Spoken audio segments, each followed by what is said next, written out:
नमस्कार, मैं हूं रविकांत। स्वागत है आप सबका। आज अपने फिर वही पुराने एपिसोड इतिहास के पन्नों से उस पर चर्चा करते हैं और बताते हैं एक बड़ी रोचक और प्राचीन कहानी। महात्मा बुद्ध के काल में दो बड़े मजबूत राजतंत्र थे, एक अवंती और दूसरा वत्स। वत्स इस समय जो आज का जो इलाहाबाद और कौशाम्बी का इलाका है, इसको मिला करके एक वत्स राज्य था जिसका शासक था उदयन। और एक था अवंती जो आज का उज्जैन उसकी राजधानी थी, मध्य प्रदेश के मालवा का हिस्सा, उसकी राजधानी उज्जैनी थी। वहाँ का शासक था चंड प्रद्योत। उसका नाम प्रद्योत था, लेकिन उसको चंड प्रद्योत भी कहा जाता था क्योंकि उसने बहुत से युद्ध किए, बहुत सी युद्ध में विजय भी पाया, बहुत से छोटे छोटे राज्यों को अपने राज्य में मिलाया। तो उसे लोग तत्कालीन समय में लोग चंड प्रद्योत कहा करते थे। और दोनों साम्राज्यवादी थे, अवंती भी माने चंड प्रद्योत भी और उदयन भी। लेकिन एक दूसरे का जब टकराव होता था तो एक दूसरे को ये हरा नहीं पाते थे, क्योंकि दोनों शक्तिशाली साम्राज्य थे, वत्स भी और अवंती भी। इसलिए अब ये था उनके सामने विकल्प कि अगर अवंती चाहता था कि अगर वत्स का विलय करना है, चाहे विजय प्राप्त करना है, तो उसके लिए या तो हम सेना को मजबूत करें या मैत्री का संबंध कोई ऐसा मिले। और यही उदयन का भी विचार था कि अवंती चूँकि बहुत शक्तिशाली राज्य है, उस पर आसानी से विजय प्राप्त करना कठिन है, तो उसको एक मैत्री संबंध कैसे स्थापित किया जाए। विचार करने के बाद उदयन ने एक प्लान तैयार किया।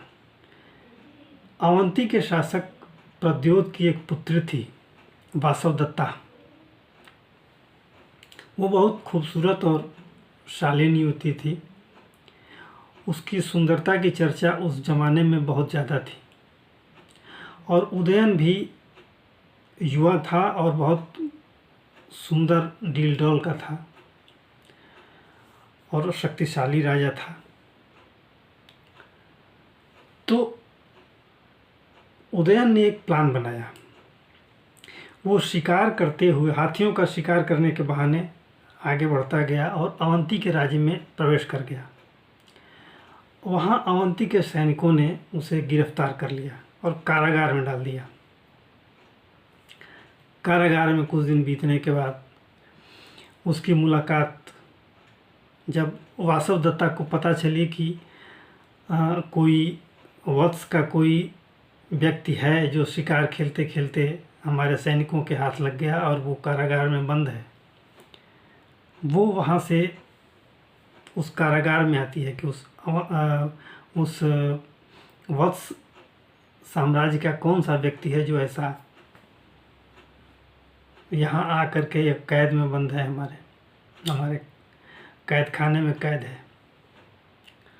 वो कैद खाने में मिलती है तो उसे पता चलता है, वो बताता है, वहाँ उसका अपना राज खोलता है कि मैं उदयन हूँ, वत्स नरेश। ये बात किसी को पता नहीं चलती है। दोनों में प्यार बढ़ने लगता है, प्रेम संबंध स्थापित होता है, दोनों एक दूसरे के वशीभूत होते हैं। अब वजह वास्तविक हो या काल्पनिक, वासवदत्ता को ये था कि अगर ये हमारे प्रेम के जाल में फंस जाता है, तो अगर हम वैवाहिक संबंध इससे स्थापित करते हैं तो वत्स का विलय हो जाएगा अवंती में। उदयन भी ऐसा चाहता था कि अगर मैं इसको अपने मुँह पास में अगर फंसा लेता हूँ, इससे विवाह कर लेता हूँ, तो अवंती एक मित्र राज्य होगा और कालांतर में अवंती का विलय हो जाएगा वत्स में। दोनों की ये भूमिकाएं रही होंगी, दोनों की सोच ऐसी रही होगी। अंत में एक प्रस्ताव, एक प्लान बनता है। दोनों मिलकर के, मैंने प्रद्योत की पुत्री वासवदत्ता और वत्स का राजा उदयन, ये दोनों मिलकर प्लान बनाते हैं इस जेल से भागने का। चूँकि जेल बहुत मजबूत थी, वहाँ से भागना भी बहुत कठिन काम था। प्लान बनते बनते एक ये प्लान तैयार होता है कि हम जेल से भागने की कोई उपाय सोचते हैं। उपाय सूझा, जैसा कि आमतौर पे होता है, सैनिकों को चकमा दे करके और जेल का ताला खुलवाना और वहाँ से धीरे से निकल जाना गुप्त मार्ग से। ऐसा ही हुआ। वासवदत्ता के सहयोग से उदयन कारागार से निकलता है और वासवदत्ता को लेकर के फरार हो जाता है। चूँकि वासवदत्ता का ये प्रस्ताव था कि तुम हमें लेकर भाग जाओ, मैं तैयार हूँ तुम्हारे साथ चलने के लिए। उसी प्लान के मुताबिक वो जेल से निकलता है और गुप्त मार्ग के द्वारा वासवदत्ता को लेकर फरार हो जाता है। और जैसे ही नगर की सीमा से बाहर आता है, एक संदेश अपने सैनिकों को भेजता है। फिर वो घोड़े पर सवार होकर के वहाँ से निकलता है और अपने सैनिकों की मदद से वो अपनी सीमा में प्रवेश कर जाता है। दोनों का विवाह होता है। अंत में अवंती के शासक को ये जब पता चलता है कि ये घटना हो गई, हमारी पुत्री उदयन के साथ भाग गई,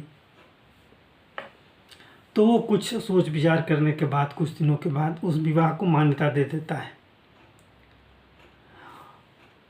अवंती के शासक प्रद्योत को ये पता था कि उदयन का कोई योग्य उत्तराधिकारी नहीं है। तो उसे पता था कि जब कोई योग्य उत्तराधिकारी नहीं है, दोनों राज्यों में मैत्री संबंध हो गए, तो आज नहीं तो कल वत्स का विलय अवंती में हो जाएगा। ऐसा ही हुआ। कालांतर में कोई योग्य उत्तराधिकारी न होने के कारण वत्स का विलय अवंती में हुआ और दोनों साम्राज्य एक हुए। उसके बाद वत्स का क्या हुआ, उसके बारे में बहुत ज़्यादा डिटेल अभी इतिहास की पुस्तकों में भी उस समय के बाद का नहीं है। बाद में इस साम्राज्य का अलग अलग कैसे विस्तार हुआ, फिर वो साम्राज्य चूँकि समय समय पर टूटते रहते हैं, विलय होते रहते हैं, अलग होते रहते हैं। तो ये रही कहानी दो मजबूत साम्राज्यों की, जिनको एक करने में ये कड़ी बुनी गई